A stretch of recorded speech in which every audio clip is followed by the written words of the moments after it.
Welcome to Swish and Flick, an all Potter podcast. Swish and flick. Everyone?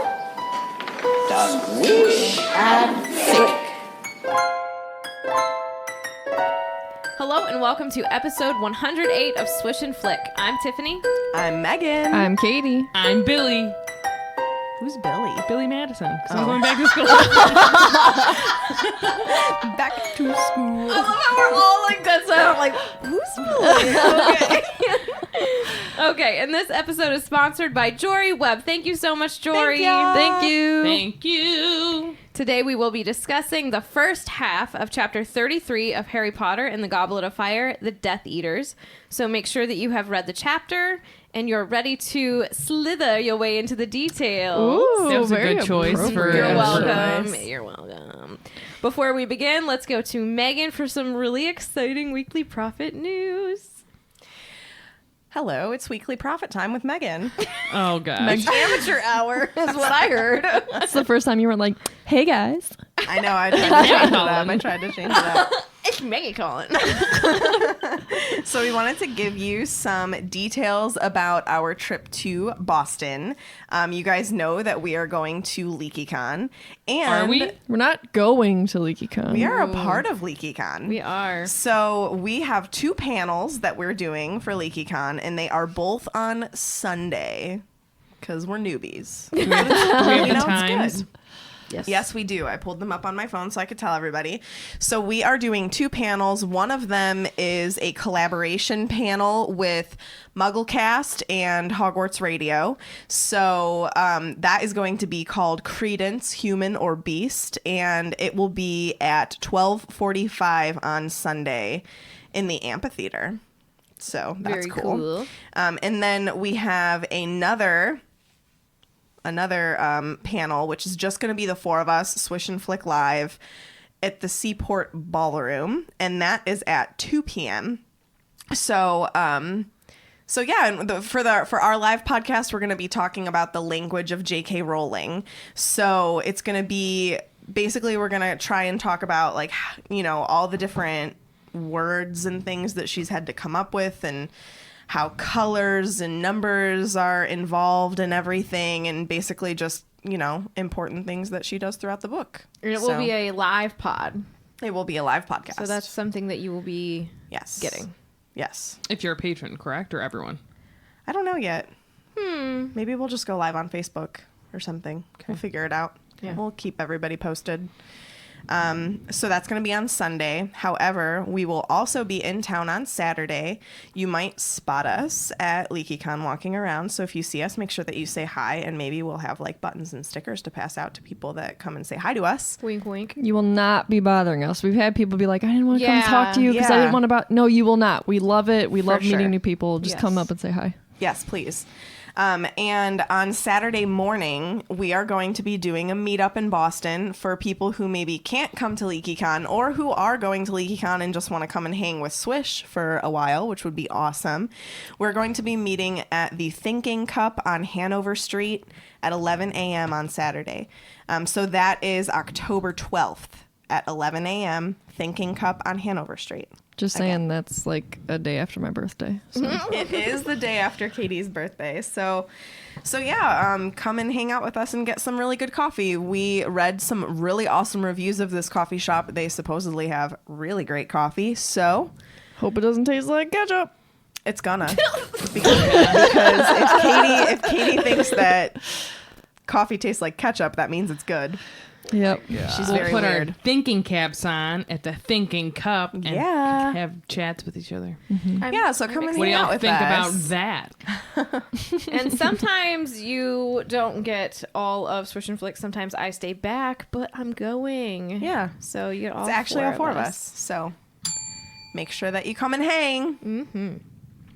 And then I also wanted to throw in like a weekly profit that doesn't have to do with us, but about Harry Potter, because we haven't done one of those in a while.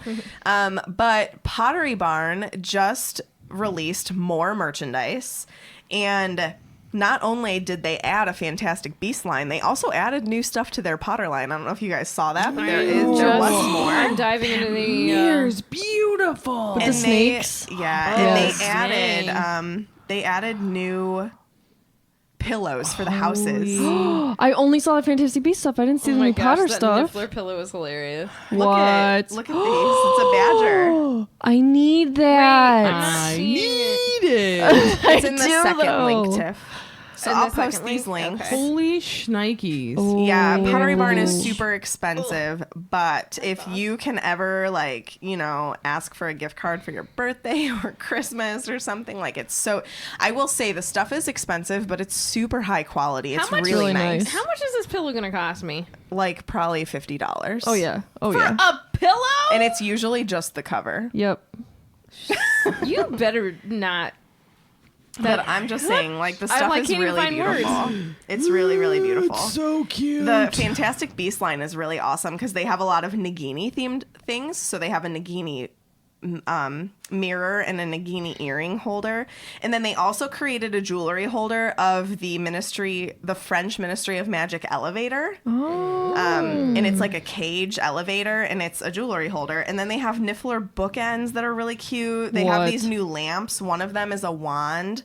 In a Niffler beanbag chair. God. They also have Star Wars stuff for fans of Star Wars. They do. know But what they that have is. a divination ball lamp. They Whoa. have a phoenix lamp. They have a phoenix mirror as well. It's like a table mirror. That's really cool.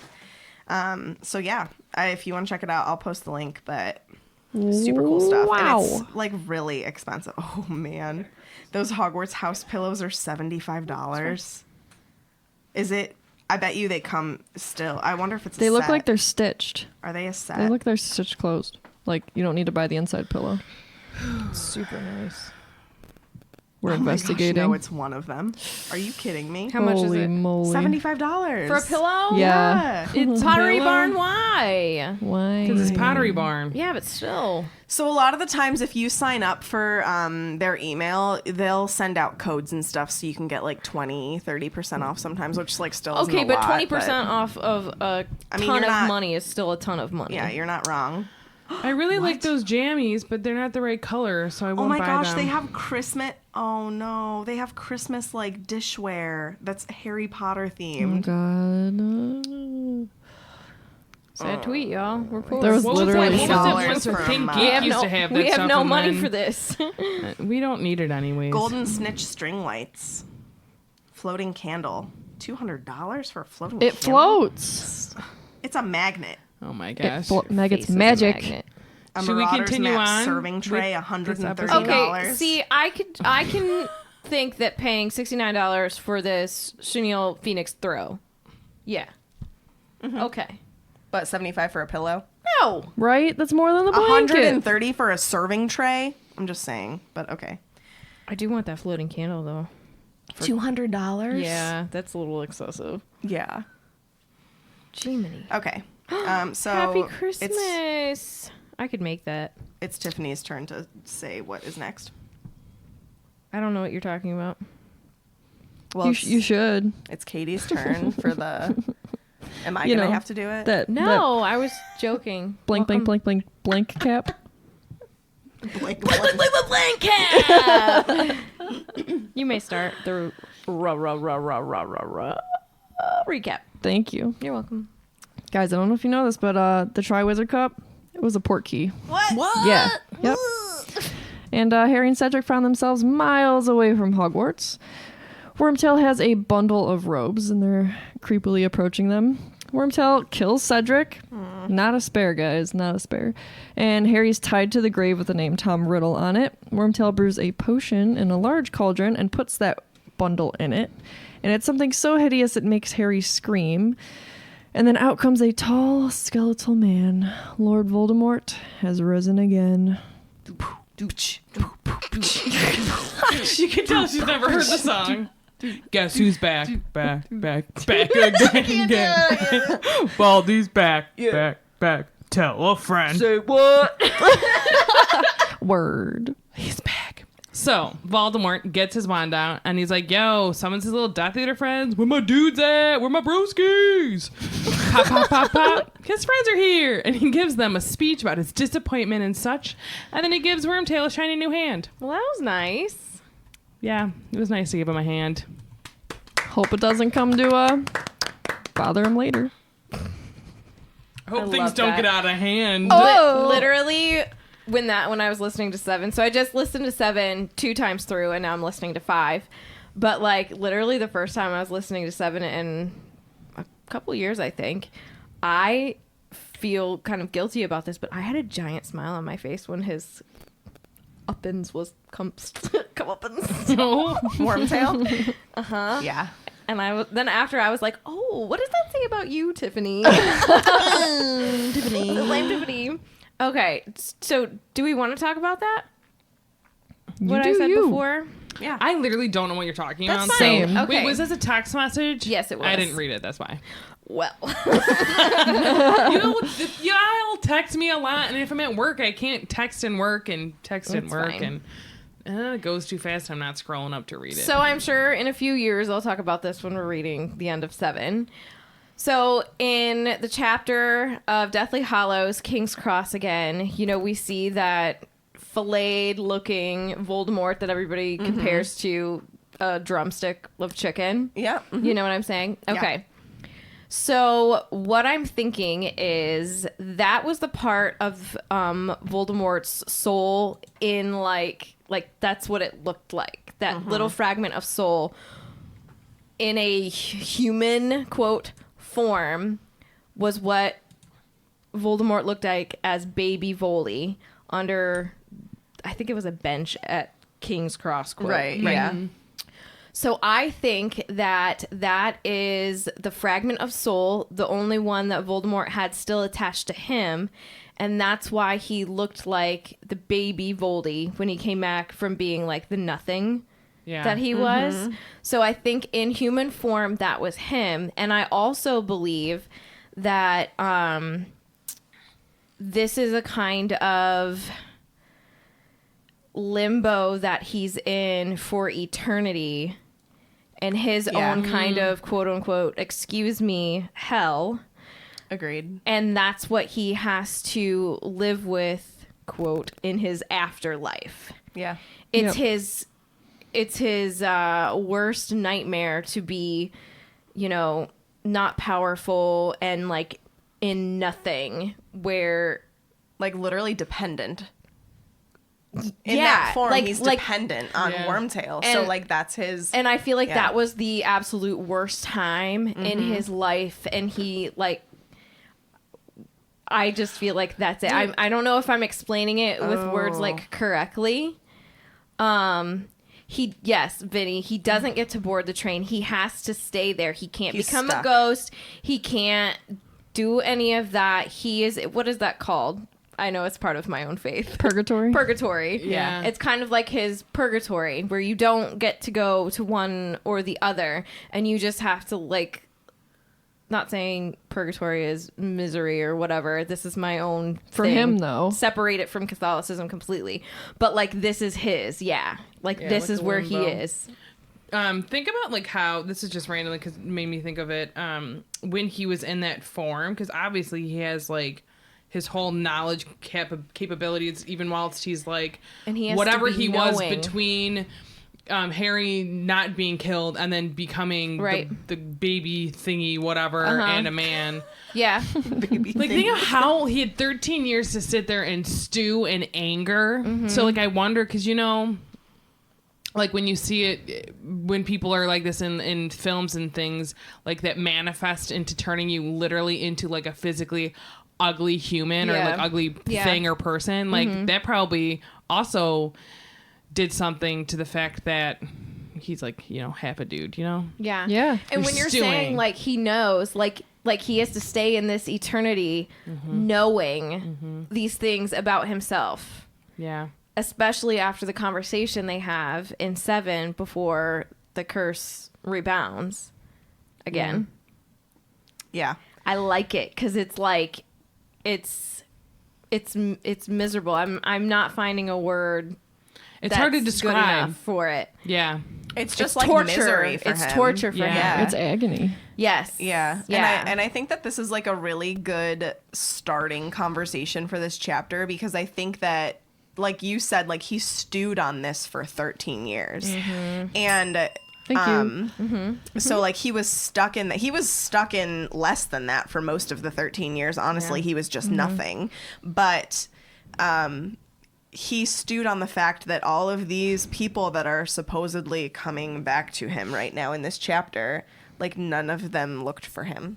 None of them had faith that he was still there. I think that just shows relationships are everything, and he doesn't have relationships. Yeah. You know what I mean? Yeah. Katie and I were just on an episode of Accio Politics, and I thought that it was really awesome that her topic for this chapter was the politics of family. So we kind of broke down this chapter and talked about how Voldemort views family. Because we kind of see both sides. We see a little bit of backstory of his actual family in this chapter, and then we see what he believes to be his family and the Death Eaters, but it's such a toxic family. Yeah. Well, think like he has never had a not toxic relationship with a family. Like think of Harry. Like if Harry never met like the Weasleys, and again, what we've always said, specifically me, like with J.K. Rowling and her writing is, you know, the Weasleys aren't a perfect family, but like they're imperfectly perfect, if that makes sense, because they're not no toxic. one's perfect, no family is perfect, but like they love so hard, and so Harry only ever knew a family that hated him, that didn't want him there, and so think of how he would have ended up if he had never met the Weasleys or had never met people that cared, you know.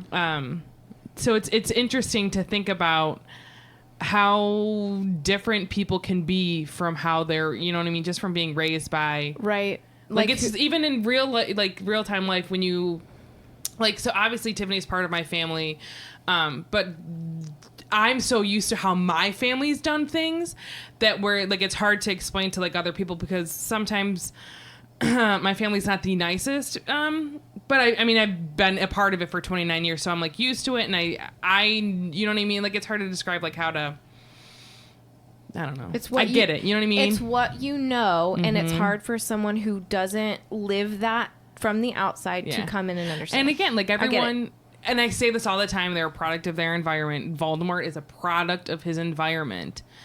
And all of these Death Eaters, they're all products of their environment. Think of like how realistically they are all racist people. I mean, and when we at the end go of the down day. through their family trees, we see that it stems all the way It's back so to the 20s when long. we're in Yep. Fantastic Beasts, and And- how yep. long before that. You know And what I think mean? none of them take responsibility. Like they're blaming everyone else. Well, I'm not good enough because these mudbloods are taking my power. No, this has nothing to do with you. Like just because you think they did something makes you feel like you need to have some justification. So you're going to go and kick them out of Hogwarts, and you're going to kill people, and you're going to do all these things like that. That's not how the life works.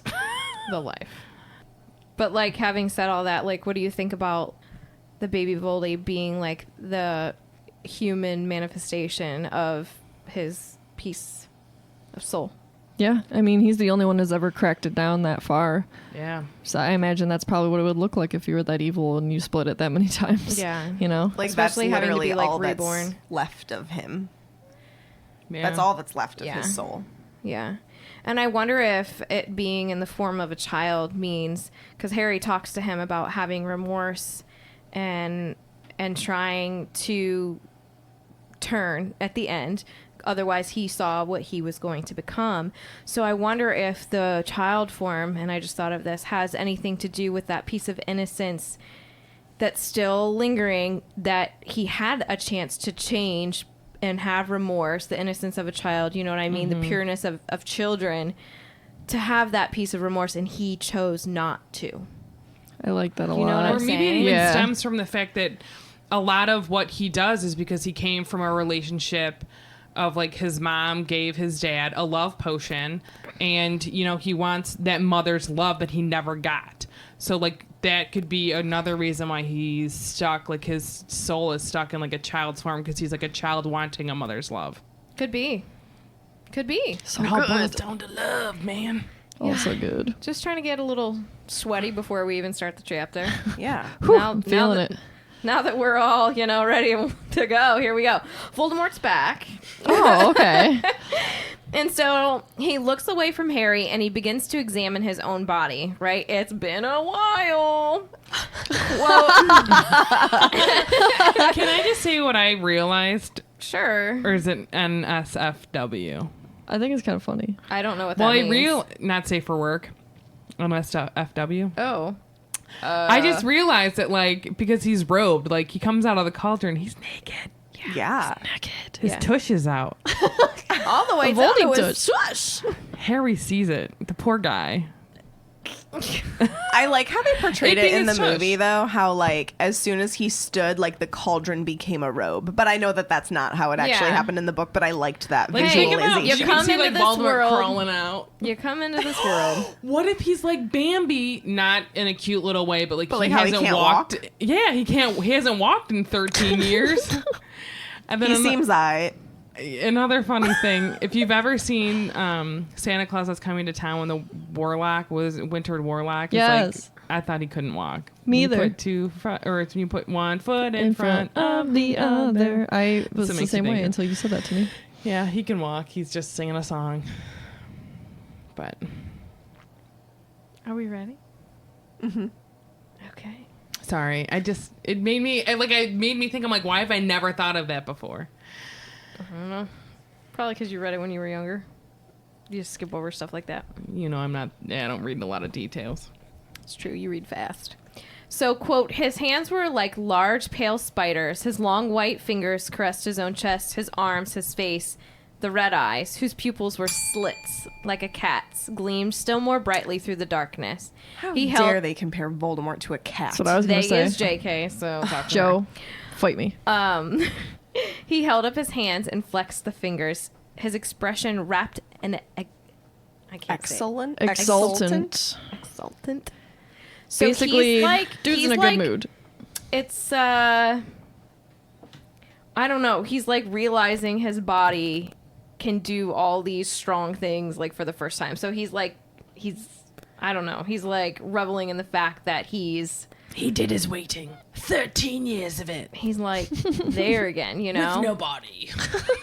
It's been a long time, so he's like, check these biceps, you know? I got a lift, bro. Just saying. Do you lift, bro? Do you Leviosa, bro? He does Leviosa. He was ignoring Wormtail, who was, laying on the ground, twitching and bleeding, and NBD. I don't feel bad for you. nope. And Neither does Nagini Voldemort. returned, and she was encircling Harry, hissing. But here's my thing, like, Harry can understand her, so I wonder what she was saying, and if he was just, like, not focused on He's her, not he didn't hear focused. her. Yeah. Dude, But, like, what was she saying? You look like a tasty snack. Can't wait to eat you, bro. Check it. I'm working on my jaw, trying to get it wide open so I can eat you. I bet, honestly, I bet he would have, like, after he killed Harry, would have let Nagini just, like, Yeah, he eat Oh, says yeah. it. He No. says that he's gonna. Oh, does he? I don't Yeah. It's been a while since I've done my notes. It's alright.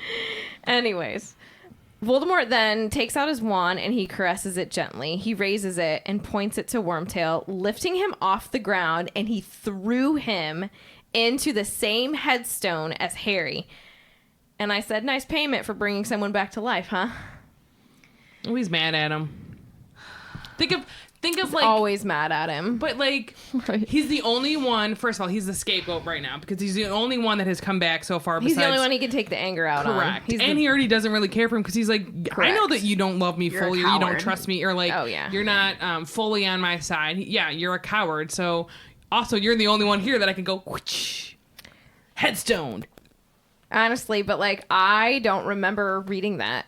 I didn't either. I don't That he Mm, threw yeah. him into the headstone. Yeah. I literally don't remember reading that.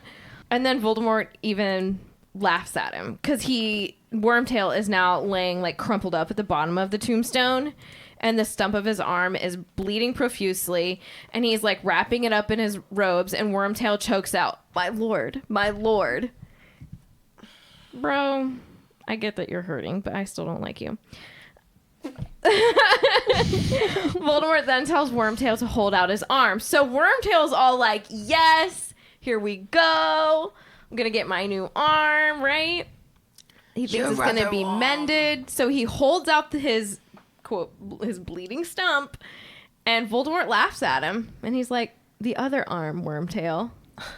But like, I wonder, Like, seriously, so cold. realistically, He deserves it. how much blood is he losing? That's a 'Cause you lot. don't I think of that every Always time. But thought of also, that. why aren't you like Trying to stop it? doing some kind of fire spell? You know what I mean? Yes, cauterize Cauterizing it. it. Yeah. Because he's hoping he's gonna like regenerate his hand, probably. Well, he does, so. I mean, Spoiler. he does. Spoiler alert, sorry.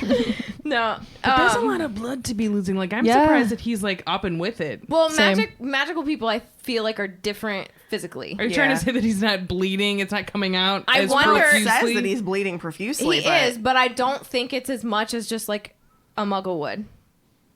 I just feel like Maybe wizards he's just are really dehydrated and his blood's not as is more viscous. maybe. Yeah. I don't know what you're talking about, but I just think that they're different physically. Like, I feel like when they get injured, I don't feel like it's as detrimental as it is to someone who's non-magical. That's I just agree. a headcanon of mine. I agree. Could see I that. don't know if I agree, but okay. That's fine. You don't have to. It's a headcanon. It's a head cannon. And Wormtail begins to beg because, you know, That's what he does. It's the arm that's good. Voldemort then leans down and pulls out Wormtail's left arm and forces his sleeves up. And there, Harry saw something upon his skin, a vivid red tattoo. I don't remember it being red. I didn't either. either. It's like a brand. Yeah, like a Yeah, Oh, like a fresh, yes. you know?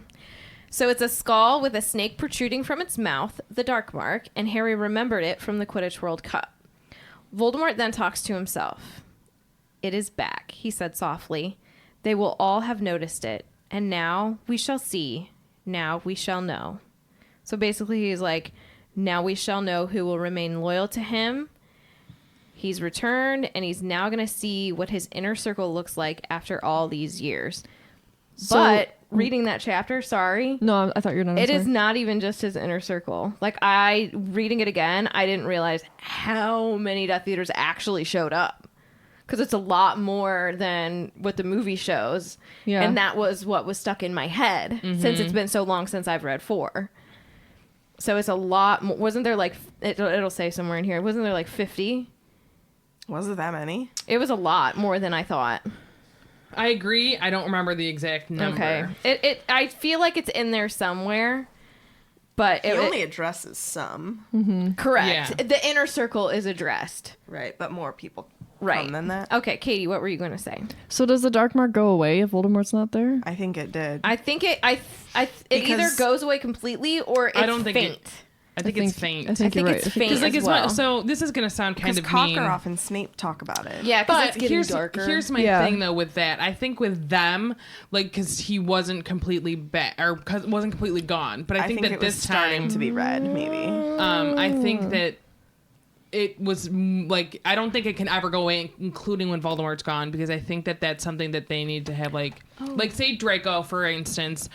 I think that he regretted doing all that. He was also young, all that stuff, whatever. But you think he that's- always has it. I think that's something that like would stay with you, like as that's a reminder, like you can't ever get rid of it because you chose that life. You know what I mean? Yeah. But it's not as like so the first time when his souls were still alive and stuff, it was more vibrant or like more scar like than when he truly died. Like I think then it was probably more faded, but you still had it. Does that make sense? There's a lot of talking around in a circle. hear No, you. I get what you're saying. So, like, right now for the Death Eaters at this point in time, Voldemort's back. I feel like it probably got to its darkest red as what it was always. And then when he touches it to call them, it burns black. So I it's that also- dark red always when he's among the living. Yeah. Or among like in power, I guess. I feel like it wouldn't ever fully go away because it's literally a dark mark. It's dark magic on your skin. Right. Like Harry's scar is never going to go away because Correct. a dark curse touched him. So I think some remnant of it would be there. Right. But that's just my theory. Right. All right, Megan. I'm kind of looking online, and I believe that it was said that it fades to like a scar when he's officially defeated. Yeah, I don't think it would ever go away. All right. And personally, I don't think it should go away. No, I Agreed. agree. I'm saying. Yeah, no, I agree. I think that should always be on your skin. That's dark as a magic, reminder. and you're a beep for having it.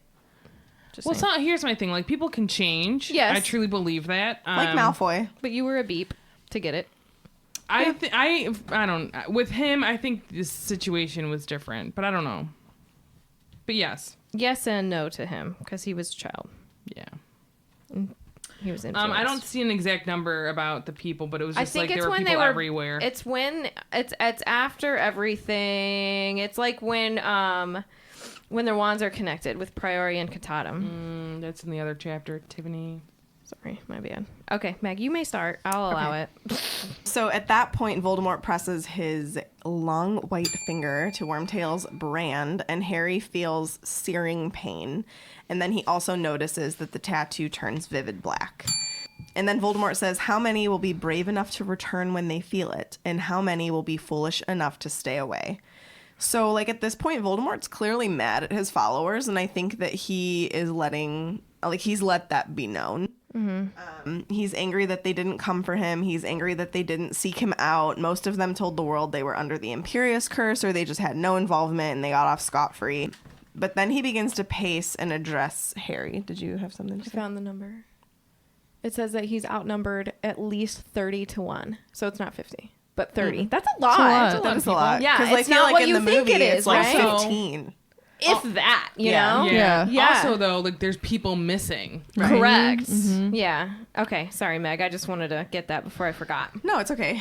So he begins to pace and then addresses Harry, which approximately how many times do you think he could have killed Harry at this point? Probably a million. I've been waiting to say this till we got to this episode. It's Do like in Incredibles when Syndrome is talking to Mr. Incredible and he goes, "You've got me monologuing," because that's what villains do. They do. Yeah, they do. So true. It's so true. So he says at this point, "You stand, Harry Potter, upon the remains of my late father." And I said Voldemort has this weird, twisted idea of family. Like I mentioned before, like how we talked about, like it was a really, not to like plug it, but you guys should go and listen to the episode we talked about it in Archaeopolitics. You're It was a allowed to really plug great it. conversation. This is so weird. So like he talks about how he needed, and I'll talk about later on in my section with he needed 3 parts that were most important, which was the servant, the father, and then blood of the enemy.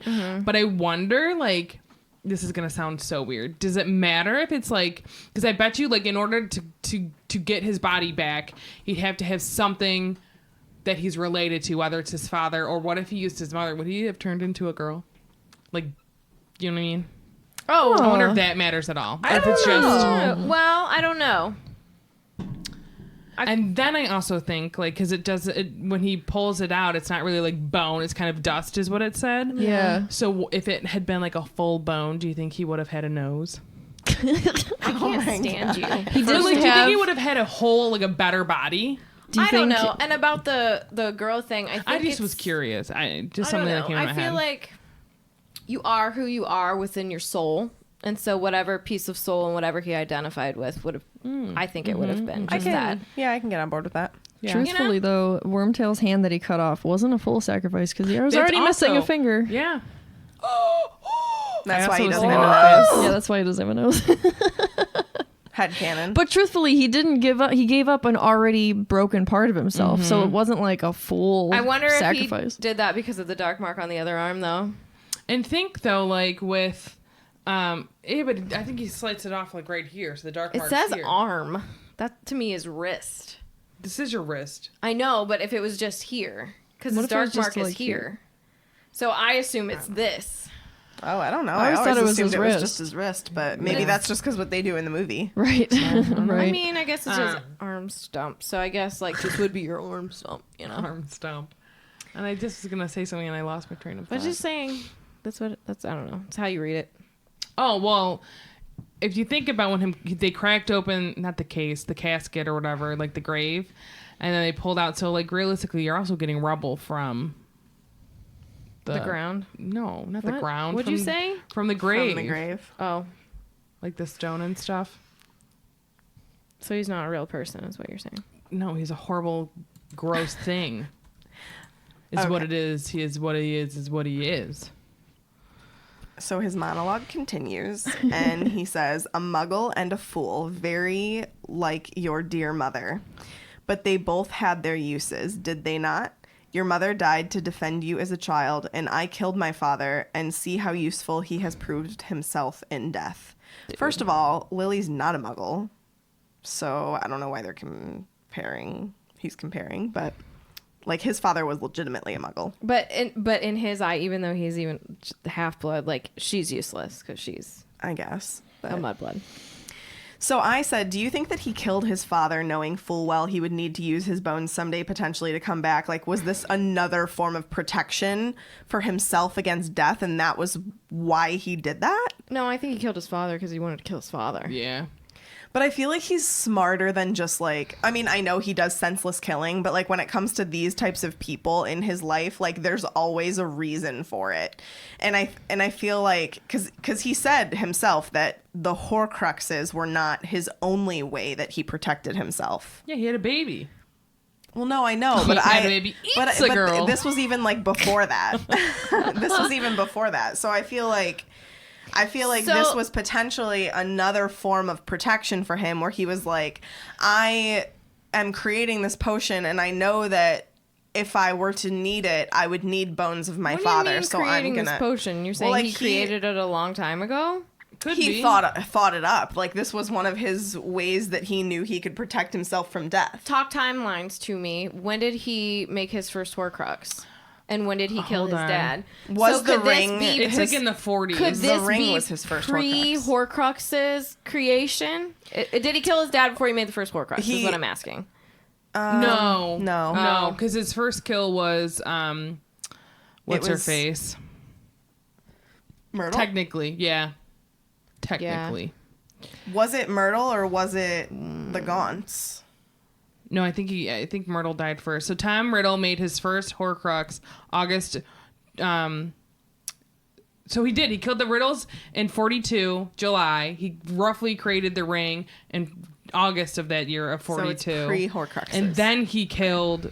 But I believe he used those deaths to create the Horcrux. So that makes more sense to me. He didn't use the riddle deaths to create a Horcrux. I'm gonna look it up. As a preliminary thing before he got to making Horcruxes. Like, how can I live forever? What can I do? What am I going to need? Maybe. But a lot of me also just thinks I that have it written he down hates somewhere. his dad. Myrtle was definitely a Horcrux death. She was, created, yes. She created the diary. I think she was not a completely intended Horcrux death. Like, it wasn't like, I'm going to kill Myrtle. Right. It just happened that way. Right. I think it would have been anyone. Yeah. Because Agreed. that was his intent when he released the basilisk. For sure. But it could have been anyone, really. I mean, Yeah, so the diary didn't even have to be. That makes no sense. So See, this is where the timeline gets a little bit sketchy with me. Yeah, so following the deaths of Tom Riddle Sr. and Tom Riddle's grandparents, he made the ring. So the ring was his parent, was the family. No, he used the Gaunts for that. Vinny says the ring was the Gaunts. The locket was Riddle. Okay. Well, this is not what this is saying. I have to find it. What does the internet highway say? That's what I'm on. Oh, okay. We should probably My computer's just being What? funky. deaths go with the Horcruxes. Let me ask Google. So the diary was Myrtle. Mm-hmm.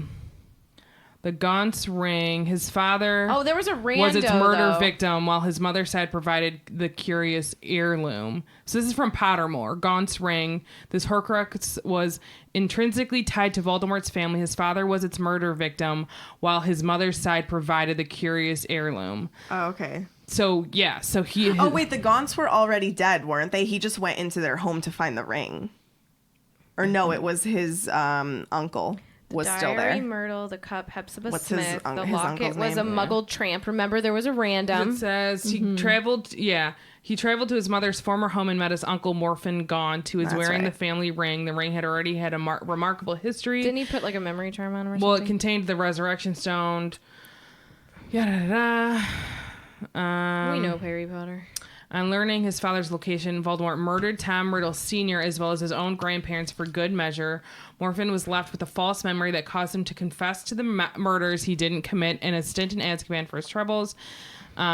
He modified Morphin's memory to put him in Azkaban. Correct. And then Frank the Bryce riddles. was suspected.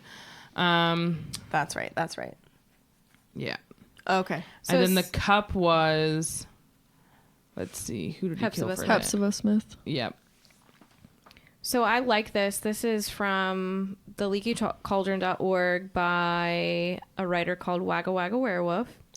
Nice name. And it says, only Jo herself knows why victims such as Voldemort's own grandparents, Frank Bryce or Dorcas Meadows, who's that, are unsuitable murders for Horcrux production.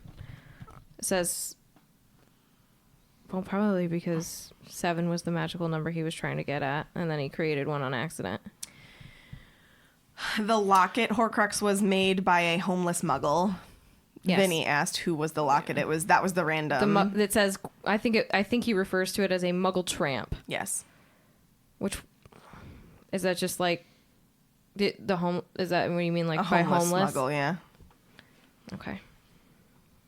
See, I didn't mean to start this whole conversation. no, it's okay because like we're gonna need to like And then- nail. I need to like yeah. put it on the wall in I know. big And letters. then he Yeah. did, for their diadem, he killed a peasant to create an Albanian peasant to make that one. And then Nagini was Bertha Jorkins. Bertha Jorkins was Nagini. Nagini, Yeah, yes. that's what I just said, wasn't it? Yeah. Yeah, you did. Okay. So she's a Horcrux right now. So what I was Anyways. thinking, so like, okay, so That's something to remember, that she's a Horcrux right now. Who? Nagini. Nagini, very recently. Because Bertha She- Jorkins' Bertha death Jorkins. was for Nagini. And Bertha's yep. dead right now. So she's a fresh Horcrux. Ooh, she fresh. She a Forcrux. I don't know. So anyway, what I was We probably should basically put a little note ski in there. basically what I was thinking was potentially he was thinking in the future about using his father's bones maybe for this potion that he created. Because he did come up with this potion. Like, he created this potion to come back. Let's be honest. He's not a dumb guy. No, he's not, unfortunately. If he were... He is, but he isn't. Right. Oh, man. My notebook got wet. That's a sad tweet. Yeah, a little bit. So Voldemort continues and says, "You see that house upon the hillside, Potter? My father lived there. My mother, a witch who lived here in this village, fell in love with him, but he abandoned her when she told him what she was. He didn't like magic, my father. He left her and returned to his muggle parents before I was even born, Potter, and she died giving birth to me, leaving me to be raised in a muggle orphanage. But I vowed to find him. I revenged myself upon him, that fool who gave me his name, Tom Riddle." He didn't give that. So here's the thing. Voldemort has that entire story incorrect. Right. It's all completely wrong. It is though. But It like, is. here's the thing: how would he have heard it from anyone? Like, No, you know what I I mean? I Like from a agree. true source. Dumbledore. It's probably his own narrative to make his that's what thought I'm process thinking. in He's a life. liar. it's like He is a telephone. I'm thinking of 7 when he's like, Harry Potter ran from this place trying to save himself. And it's He- like, no, Harry walked up to you and was like, sacrificing myself for everybody down there. Like, he is a liar. Well, Yeah. Morphin told him this. Morphin's a Oh. liar too. All of them are because But they want to think Morphin that they're great. was and he they're even not. Morphin there? hated Tom Riddle. True. So so really what this is, Morphin created this narrative for Voldemort to eat up and use. So he is basing a lot of the things that he's done Wait. on a false narrative. Sorry, Morphin had this in his head, right? He Right, well, thought he's of all of crazy, this, though. and then But- Voldemort used legilimens and figured everything out. Am I lying when I say that? I don't Did think that Voldemort happen? ever knew the real story. But that's did- what he here's saw the through thing, though. Morphin, right? Right. Did Morphin know the whole No. true story? No, heck So no. literally, he's getting it from a third party person that already has a prejudice against But the he doesn't- situation. and anyways. he's crazy. But he doesn't That's know what I'm saying. that, so he's gonna believe it. Well, he's gonna believe it, and then again add his own spiel onto it. Be like, look at how all of these people look. This is the thing that people like this do. They're like, look at how all of these people wronged me. Yeah. when in reality we know the true story is that Merope, or Merope, however you want to pronounce her name, gave Tom Riddle a love potion, forced him to be with her and marry her and have this child. And as soon as he came out of it, he was like, whoa, what is going on here? I'm going back so I can start over because this is not what I want. Gosh. So, but Voldemort doesn't know that story. awful. Only Dumbledore knows that story because he pulled that information from Memories. So, it's just interesting. Well, and two, think about it this way. Like, you can tell him, you know, you could be like, hey, your mom did A, B, and C, and then your dad did this. He's going to be like, he can probably just have that go in one ear and go out the other and be like, my dad just never wanted me. He must have hated my mom, and she's a horrible person. You know what I mean? Well, so and you he's can be told the thinking- story and pull what you want to hear out of it. And also what he's thinking is, my mom is a descendant of Salazar Slytherin. She's great. Why would she do anything horrible like that? I'm going to believe Or that this muggle... With anything with a did- muggle. Right. I'm going to believe this muggle is the one that created all of these bad things for me. So this is where his prejudice starts. And I think that it's just interesting to me that I think that this is basically his reason for doing what he does, and it's all based on a lie. So if you think about it, like, had he known his real story, would he be this person? Probably.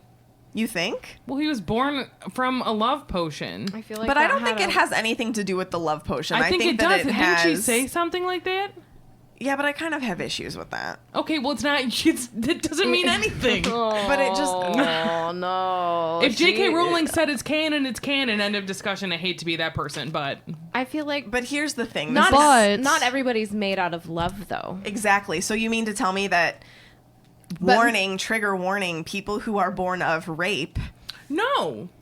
are gonna be like Voldemort. That's what that's the connection I see with the whole I love think- potion thing but that I have the issue He with. is a product of his environment. Even if you knew the true story, he's That's still. what I think it is. I don't think it's the love potion. I think he's a I product don't, of his but I don't environment. think that helped him in any way because she's even saying like, she's like, if you were like, it's different because in this situation, there's literally magic involved. Where like, you know what I mean? Yeah. And I so then just- all of those other things are just going to compound on that. Do you think it like changes I think that's the what she was composition getting of how getting someone at. is created? Yes, the- I think like that's the what she was potion- getting at. Makes it not good. Do you know what I mean? Like it. I guess. I don't know. I guess the parallels just really bother me. I get that. I totally understand. And I think that what I wish she would have focused on when she discussed this was that really... Did she discuss this? I don't know. I do know that she did come out and say something about the love potion. Like, that is true, and that is canon, and that's what she said. My issue comes with... I think that that's a little bit... Obviously, she didn't think it through, I think, when she said that or came up with this. But what she should have focused on is the fact that he, yes, craved a mother's love. That has nothing to do with the love potion, but it still has to do with love. He craves love, and the fact that he didn't get that and didn't have that created him to be this type of person. And on top of that, he was raised in an orphanage in the 1940s. And I think that orphanages are different now. I wish they were more different, but they're different than the 40s. There was abuse that went on. Beating was a thing, and there was no love there for him. And I think that is what she should have focused on with why Voldemort became who he was. She did talk about that. Not the potion, but I agree. just love in general. Because, yes, I get that love is the underlying reason why he is this way. Because he didn't have it, and he craves it, but he never was able to get it.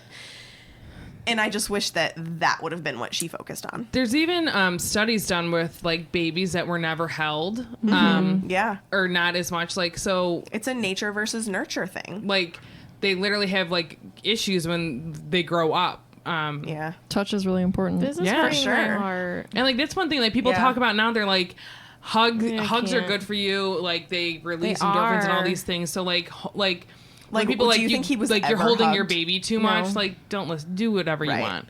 But like they've done studies and proven that babies that weren't raised like that or like raised in orphanages unfortunately do have like issues later on probably being able to like connect with people. Yeah. And that's sad. And I do agree that that's really what you should focus on more so than the love potion is the fact that he did have a horrible upbringing. But maybe what she meant by that was that it literally does change his chemical makeup somehow. And if that's true, that's then what I'm that's thinking. better. That's what I'm saying. And I feel like sometimes when she answers questions, because not that I know her, but I don't think that she had any kind of ill intent when she said these things.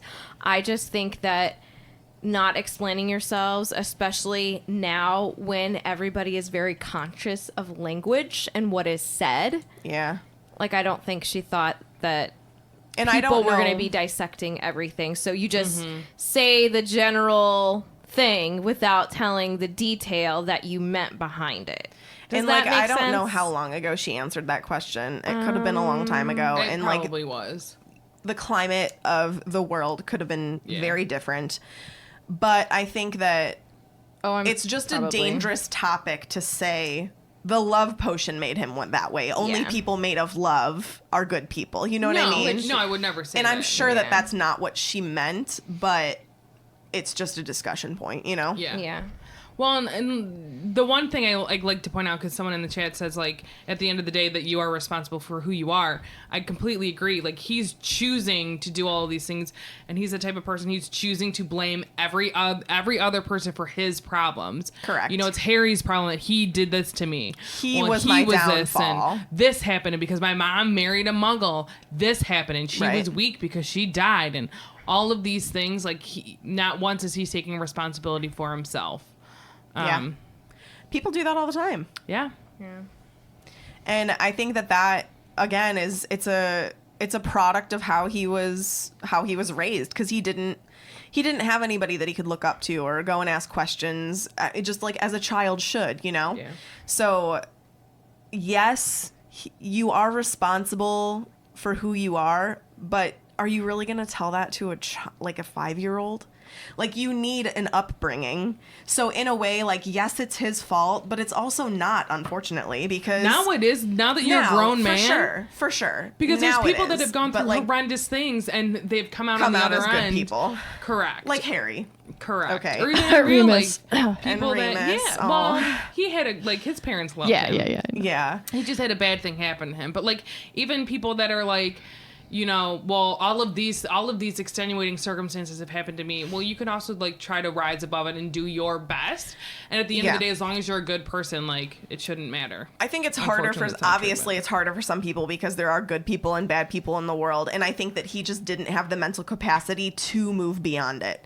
He was so stuck in the things that happened to him in the past. That was literally all he could think about all the time. I mean, clearly right now he's like 70 and he's still in his monologue talking about what his mom and dad did. You know, like, he's stuck in that, and that's literally all he can think of, because that's literally the basis of everything he believes and everything he does with his followers. So it's just, you know, again, that's why there's good and bad people in the world. Good people can move past it, bad people can't. He has mental problems. He should theoretically in the real world get help for that, but it's just not the case. Yeah. So that was a weird topic. But back to what I was saying about family. So like now he's telling this story about his family. And he has, like, you know, everything that he believes in is based on this incorrect story about his family. But now he's kind of telling himself that his true family is returning, the Death Eaters. But in reality, they're probably the least family-like group in the book. Like, He doesn't believe that. I know. This is another lie. He doesn't believe that. He doesn't even believe himself. It's clearly a toxic family because, A, he is like this weird figure above them, like godlike figure in a really weird way, who has complete control over everything that all of them do. And if one of them steps out of line, he will either kill them, torture them, do something to their family. Like, So, none of these people are really there for him. They're basically, I think a lot of them probably feel stuck in the situation. Because if you think about it, and we're going to talk about this in the next chapter when we are still talking about his long monologue, that, he talks to some of them and points out things that, like, they did or didn't do for him. And it's pretty clear that, he brings up Kakarov as a coward. And, like, he says to all of them what he's going to do to the coward that didn't show up. So it's like he's just instilling this fear in all of them.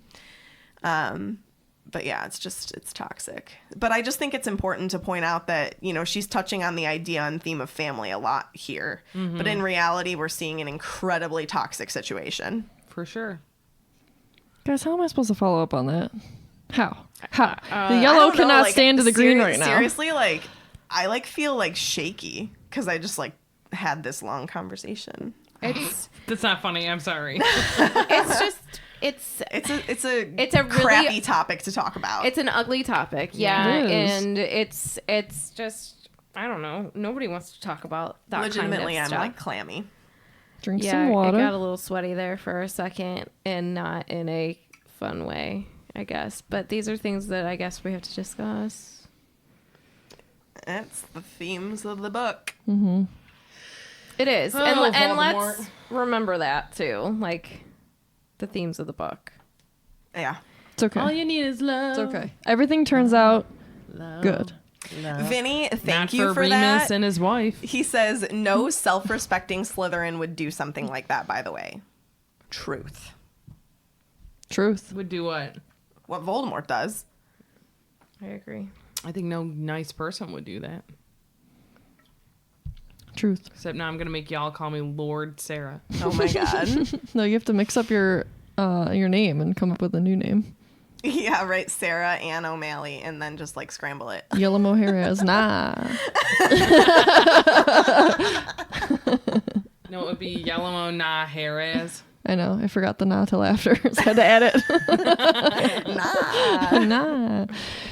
All right. You spelled silence wrong, but go on. Me? Yep. Yeah. Oh, well, you know what? I would have read it fine. Thanks for pointing it out. Can you read it how you wrote it when you get to it? Yeah, I will. Thank you. Okay.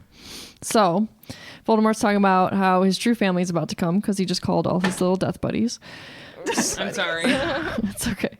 So the air is suddenly full of the sound of, I put wishing cloaks. It's supposed to be swishing cloaks. I wish I may. I wish I might. All of them Get are a body tonight. Hey, what'd you say?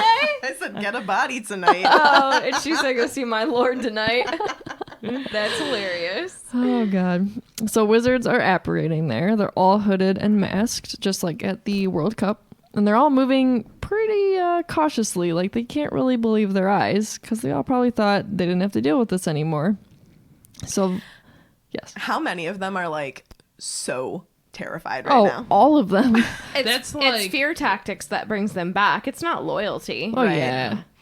Oh, yeah. Oh, yeah. Oh, no. yeah. We have to go back. Oh, yeah. Voldemort, oh, yeah. Oh, gosh. Oh my lord. Yeah, right over there. I snorted and it hurt. I'm fine. Carry on. My wayward son.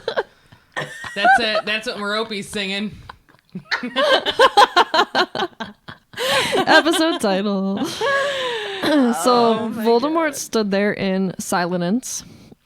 That's what I wrote. That's really good. You just did it. I wrote it, so. And he's waiting for them. So one of the Death Eaters falls to their knees, crawls to Voldemort, and kisses the hem of his black robes. Barf. Yeah, and he's calling him master. Barf. So then all the rest of the Death Eaters mimic him. They form a circle. They all kiss his robes, and they form a circle. Can we talk about his Around feet? Because them. they're disgusting. Disgusting. He just really Yeah. needs a potato scrubber on his feet to clean them. Potato scrubber. Why would you sully the good name of potatoes? There's this video that it's on YouTube, and it's a fake commercial for a potato peeler, but it's in French, and so it's French Canadian. Sorry, guys. And they'd call it a Willy Waller. It's a Willy Waller, 2006. It's a very funny video, but that's what that makes me think of. But get a pedicure, dude. Legit. Why don't you just wear some shoes? Shows. Let's get some Let's get shows. some shows. Oh my god. So they form a circle around the grave, Harry, Voldemort, and Wormtail, and I think Nagini's there again. But they leave gaps, so it's like they know exactly where they're supposed to be. Let's get in formation. Mm-hmm. Yes. This entire scene legitimately just reminds me of like a KKK gathering. I mean, It's I think that's essentially what the she's same thing. emulating. I know. Yeah, I know. Just like making that Hoods and connection. masks, baby. It's not cool. Nope. Yeah. Nope. Love your neighbor. Don't be hating on people. Hate's not a good thing. Yup. So Voldemort looks around at them all, and I love this part in the book because you can like feel it. There's a rustling seem to run around the circle as though it had shivered, but there's no wind at all. Everyone... I hate, but it like gives me the willies. Yes, I know. I also have chills. And he says, "Welcome, Death Eaters. 13 years. 13 years since we last met. Yet you answer my call as though it were yesterday. We are still united under the dark mark then. Or are we?" So he says he smells guilt in the air, and another shiver runs around the circle. So he's like, "Look, you're all here, whole, healthy, powers intact. How come none of you ever came to the aid of your master? Like, who, you swore eternal loyalty to." What are you making that face for? Vinny compares the gathering to the 12 apostles after the resurrection. In like a really messed up way. I mean, it's just they're That just similar. like gives me like bad chills to compare something like this to that. You know what I mean? But I'm not saying he's wrong. I agree. But it's just like chilling. You know what I mean? Well, I guess after your lord Right. seemingly dies Right. and returns, Yeah. who's going to come back? Right. I can see the comparison. I don't- coming back. I don't enjoy it, but No, I I can know. see Right. it. Yeah. Shady's back. Tell a friend. So speaking, We need to make this a little Shady's lighter. back. Voldy's back. I'm So telling a friend. Speaking of like swearing, he says swearing eternal loyalty. What do you guys think the ritual is to become a Death Eater? You literally get branded. But like, I think you probably have to murder someone For sure. or torture someone or Have you something never with thought of that? muggles or... No, Vinny said he gets 3 gifts before being born. that's messed up. What do He you mean? literally is like comparing himself to like Jesus. What do you mean? He What gets are the gifts? The Hand, gifts are the bone, 3 pieces to the potion, and then he resurrects. What the heck? 3. Wow. Vinny, Vinny. make this lighter. Tell a joke. Gosh. But I agree. I would compare it to like hazing of some sort. Yeah, but like in a right. really bad way. Right. Yeah. Not that hazing is good. All hazing is bad. But I'm just saying this is very dark hazing.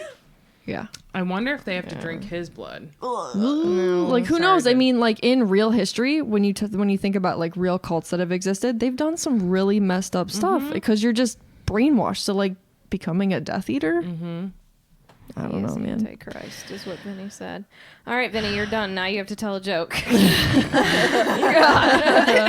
Oh my gosh. Well, Harry is Christ. Voldemort is Antichrist.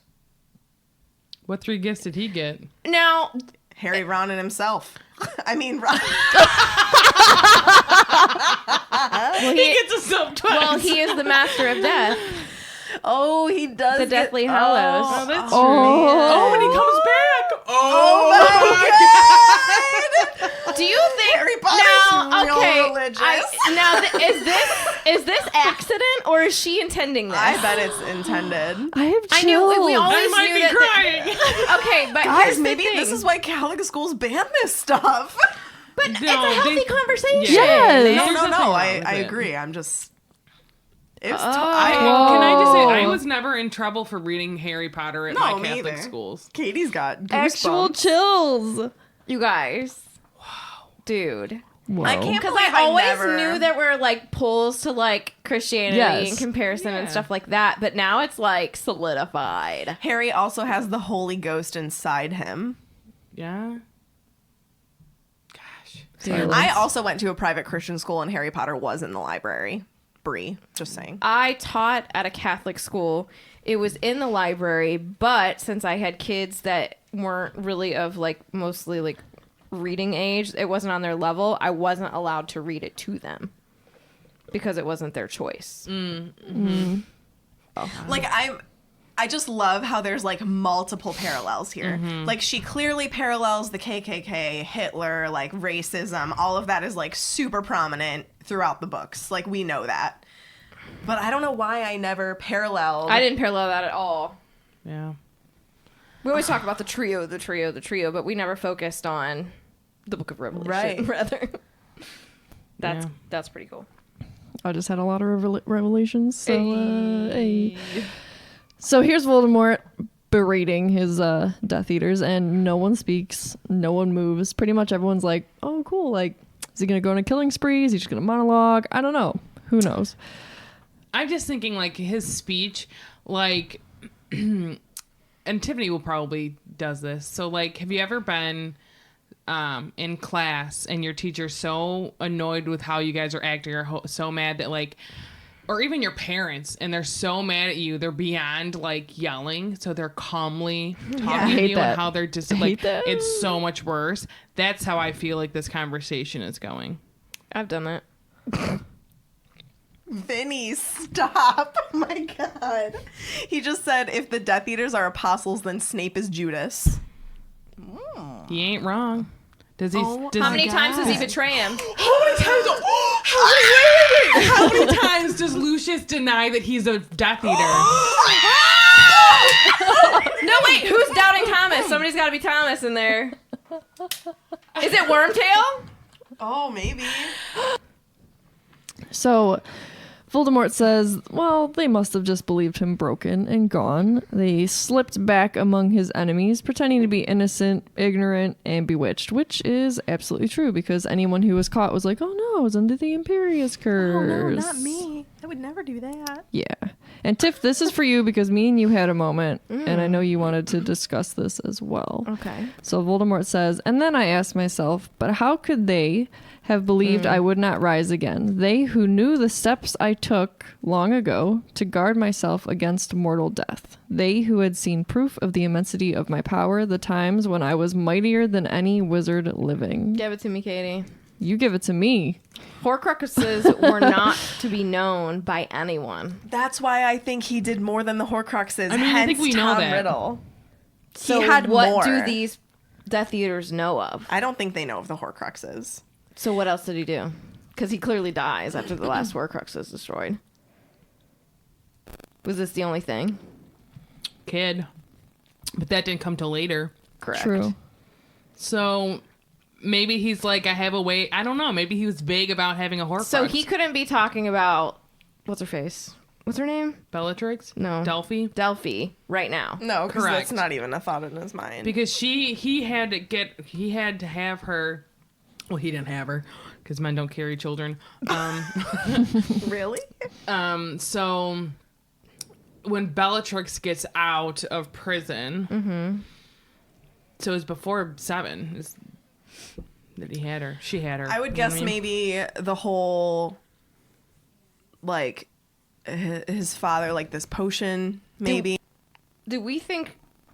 You think Bellatrix had Delphi before 7? She had to, at least before She they had see her. Before 7? At least before they see her in 7, because they don't see her till like near see the. her They see her at whenever they get Malfoy captured. Manor. Yeah, but she had to. There's no time in between seeing, like, you know what I mean, when they see her at Right. Malfoy 'Cause Manor. that was She very was born fast. before that. Right. Obviously, because Bellatrix is I going to be think dead that. by May. I was thinking you were thinking like she was born back in 6. No. I don't think that between at all. 6 and 7. I think she was made somewhere. I bet she was made She right was after born- Dumbledore died. No, she was born right before She the was Battle of born right- Hogwarts. But that was like very close to Malfoy Manor. It had to have been she was born right before Malfoy Manor, She was basically. Got it. Got postpartum it. Yeah. during Malfoy Manor. Yeah. So some it. point during 7 while they're out and let's camping. be honest, she's not and, you raising know, that baby anyway, so No. I bet she would have. I doubt it. Voldemort's baby. She'd rather be with Yes. Voldemort. Do you Yeah, know what I she mean? went to be with him, but had everything worked out in their way. Oh, Totes. Oh, yes. But here's also, I don't think that raise another little her. Yeah. I I don't think think so. she would have. I mean, agree to disagree. Nannies. Nannies. Oh, or house elves. Watch my I mean, baby. she was part of a Nah, rich family. I mean, it's part of Voldemort, though. Yeah, but it's a kid. You know what I mean? I don't know. No. See, it's my headcanon that she would want nothing to do with the kid. Oh, it's my headcanon that she's like, I am Voldemort's baby. I'm gonna raise this Look at baby. She might I'm say that even to more everyone else, but like important now. behind, raise her like up. think about like Joan Crawford, like behind doors, like allegedly to her 2 oldest kids that she adopted, she was not nice to them, but in front of like cameras and in front of like the people and everyone, she was like the doting mother, like threw them big parties, and she was so great, you know what I mean? But behind closed doors, like she's not nice. Do I think she was a good mother? No. I'm saying, Or would be a good mother. I don't think rather. she, behind closed doors, I don't think she ever really saw much of her daughter. She wasn't the one doing most of the child rearing. Why are we talking about this? So Because we like to argue today, apparently. I like what Isaiah said. He said maybe they did know about a Horcrux, but they didn't know the extent of it and how many. Maybe. I could get behind that. Nobody's so, supposed to know, though. But here's the and then we have this conversation back in chamber too. Like, if Lucius had known, Lucius didn't know what the diary was. No, he did not. So, And Dumbledore says that. right, because I think that had Lucius known what that was, he would wouldn't have have done taken it. better care of it. Correct. Yeah. He would have made sure Not that it would have right. done its job and not just here by chance this is filled with evil. Yeah. and Carly adds, keeping them partially blind as part of his plan. Yeah, he So, can't get too close to anybody. Yes. I think that he would probably tell snippets to everybody, like little different ones, but no one Eggs knows not the an whole all-in-one plan. He's the basket. only Right. one. Yep. The Yeah. only one that knows the whole I agree. scoop. I agree.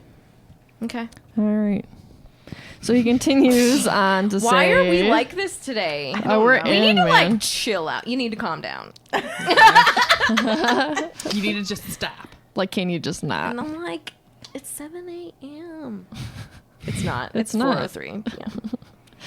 So he continues to go on, like, well, maybe none of you looked for me because you believe there was a greater power. Like, maybe you pledged allegiance to someone else. Maybe that champions of commoners, of mudbloods and muggles, Albus Dumbledore. Do you think right now he has any hatred towards Snape right now? Oh, yeah. Because I don't. Snape hasn't had the chance to, like, be like, no, I'm actually on your side. No, But I I think, think that he he- totally thinks that he's lost Snape. See, I disagree because I think that if he thought that, he wouldn't be able to get Snape back. He wouldn't have had Snape back in the graces that he did. I think that he's going to think that, like, if Snape's going to be with me, he's going to continue to do what I told him to do and be as much a part of that group, the Order of the Phoenix, all of these things, so I can be, you know what I mean? So he can be the inside I man. mean, at this But point, I think he doesn't know, but he's hoping to count on it. But in the next half of this episode, we talk about, he says in his speech that he's lost one forever, and he's talking that about not- Snape. You don't Is think that he's talking not about Karkaroff? Karkaroff? No, that's the coward that's left him. I don't think I don't know. I don't Would know he if I call agree. Snape a coward? I think that No. Snape is the one that he thinks left him forever. Karkaroff is the coward, and then his best one is Who else Barty would have Crouch. left him forever? I don't know. I don't think it's Snape. So Because I don't think, like, if he thought these things, he would not have let Well, him Karkaroff back in. Snape had to prove coward. himself and be like, no, I was playing double agent all these times. I couldn't just leave Dumbledore. That would ruin Right. everything for you. I'm Yeah, like, I felt I'm the dark pretty sure mark that burn. It's like been confirmed that Snape is the one that was lost forever. So how did he get back in his good graces? That's what I'm he's saying, Snape, and because that's he's what a he really does. good Legilimens, and he blocks out Dude. everything, and like, No, that's what he did. Megan's like, I can't believe you guys are doing that. No, that's what he did. That's how he got back. Shut up! That's how I got back. Instead of, how I beat Shaq. Oh my God. I got back. Let's continue. Let us. Lettuce. Katie. Let us roll into Katie's section some more. All right, last point. So Voldemort says he's disappointed, and one of the Death Eaters flings himself forward. He's trembling all over. He collapses at his feet, and he's like begging for forgiveness. What does Voldemort do? He just laughs and uses the Cruciatus curse on him. Crucio, Probably waiting for it, Oh yeah, He's so he was just waiting for someone take to do it it. out. Yeah. yeah. It's like, finally got my wand hand back. Crucio. Crucio. So the Death Eater's screams were so loud, Harry's sure that sound is going to carry to the houses around, and he just keeps hoping, like, the police, please let the police come, anyone, anything. That's like the police. little muggle in Harry. Yeah, right. Right. Please let the police come. They're not coming, dude. Like, that makes me so I wonder sad. if he cast some kind of charm bet. over the graveyard. Probably to, like, Muggle repellent Muffalato and yeah. Muggle repellitum. Peeps don't come here. What? We Okay. ain't saying anything. All right, get to your part, lady. Voldemort tells the dude who he just used the curse on, his name is Avery, and that he doesn't forgive or forget. Neither does Taylor Swift. You become indifferent. He's been It's just indifference. So, that yeah. is what she said in an interview. That's hilarious. So he's been waiting 13 years, and he wants 13 years of payback for all of that time. Whew.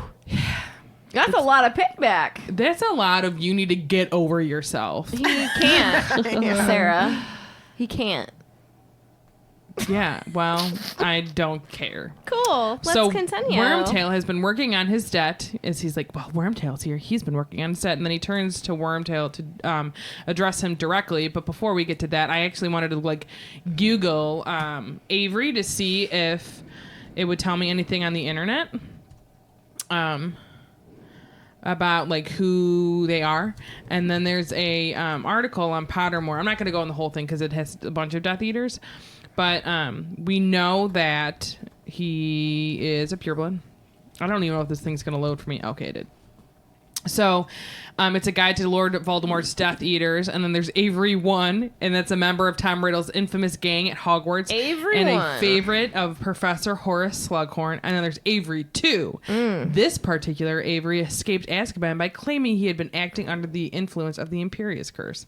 And then this article also goes into like Bellatrix Lestrange, Crabbe Sr., Draco Malfoy, Crabbe Sr. Antonian what I call it? Antonin Dolohov. Dolohov.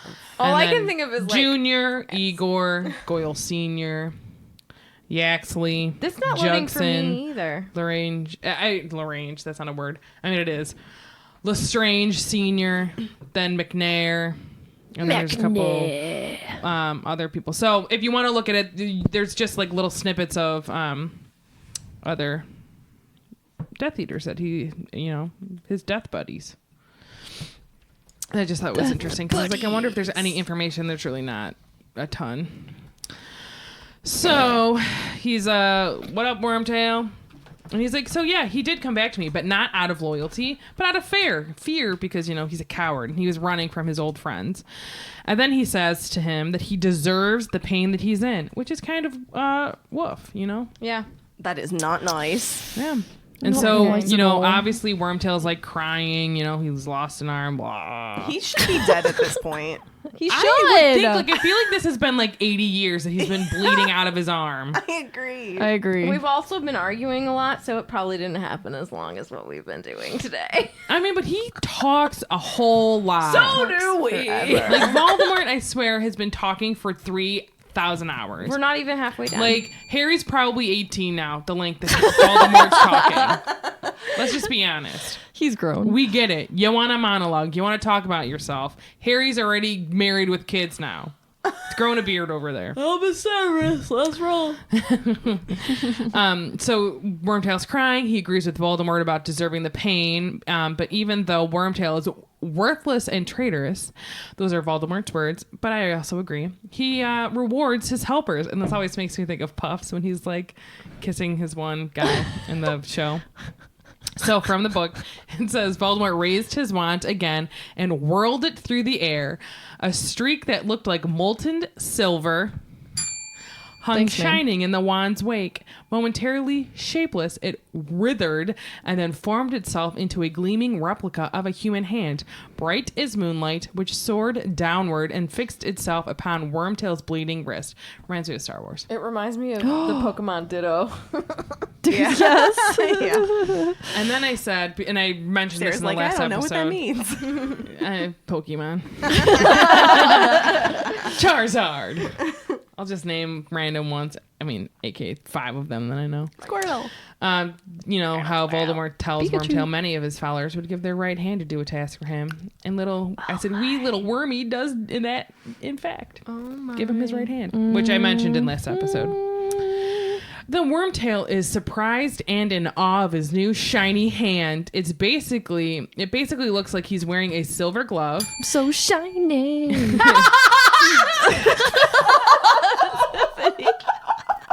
Okay. Tiffany thought that was really funny. You're welcome, I Tip. love that crowd. I don't know the words, but he's like. Oh my gosh. I wish you all could see how she just like danced. To That's his pretty little good, man. She's dancing. So it moves just like a normal hand. And he even picks up a twig and pulverizes it in his hand. I could do that with a twig too. I want to see you do it with a branch.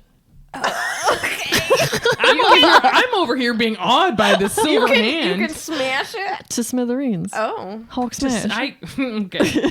When we leave, I'm gonna have you pick up a twig, and I want to watch you pulverize it into Alright. like I want it to be. Yeah, I want it to be like sugar powder. What is it called? Powdered sugar. What did I call sunglasses today? Sunshades. And he's very grateful to his lord for his beautiful new hand. And then he scrambles on his knees to kiss Voldemort's robes. And Voldemort says to him, "May your loyalty never waver again, Wormtail." You missed an opportunity. And it does. You missed an opportunity To do what? to say that'll do, pig, that'll do. That'll do. But honestly, may your loyalty never waver again, Wormtail. I wonder if that was like a That's- secret spell that he put on the hand just then. For sure. Or maybe he did it while he was waving his wand in the wind, you know? But Wormtail, that's going to You gonna die. what's the word I'd want to use? Backfire? No, Strangle? I mean, strangle you in the future, I guess. Murder. It's gonna chokehold you in the future. And then he gets up and he goes back to the circle of dudes, and Voldemort addresses the guy to the right of Wormtail. I wonder who that could be. I don't know. We'll have to wait till next time. Lightning bolt round. No. I have things to discuss. Okay, well, you You do have that. to discuss them in a very efficient way because your mother needs us to be finished. Okay. So I just want to do some bookkeeping, and I hope this doesn't make me sound like I'm yelling at anyone. I don't mean for it to be that No. way, but I just want everyone to know if there's any issues on any of our social media or even with our podcast in general, I don't want you to message us personally. You can message Swish, but the best chance of getting in contact with us and talking to us is sending us an email, swishflickcast@gmail.com. Yes. It's too stressful to be messaged individually about an issue that has to deal with Swish. So please don't do that. I don't want any of us getting overwhelmed, and we're just going to tell you because not that we're not going to respond to you, but we're going to tell you to email us anyways. And then I just want to reiterate that on all of our social medias, we don't swear. We are nice to each other. No name calling, nothing like that. This is including Swisher support, where we want you to be open. We want you guys to we want you to be able to have conversations and talk about things, and with all of the things that with our main podcast group on Facebook, like the only rule that doesn't apply to Swisher support is that it doesn't have to be Harry Potter related, but Right. you still cannot. I don't want to see swearing. Anything with Swish cannot. We don't swear, and we don't want. Inappropriate. Yes, anything inappropriate. We're not going to put an age group on Swish, the Swisher support group, because I don't think that's fair. So just be mindful that there might be people that are younger that are reading these things.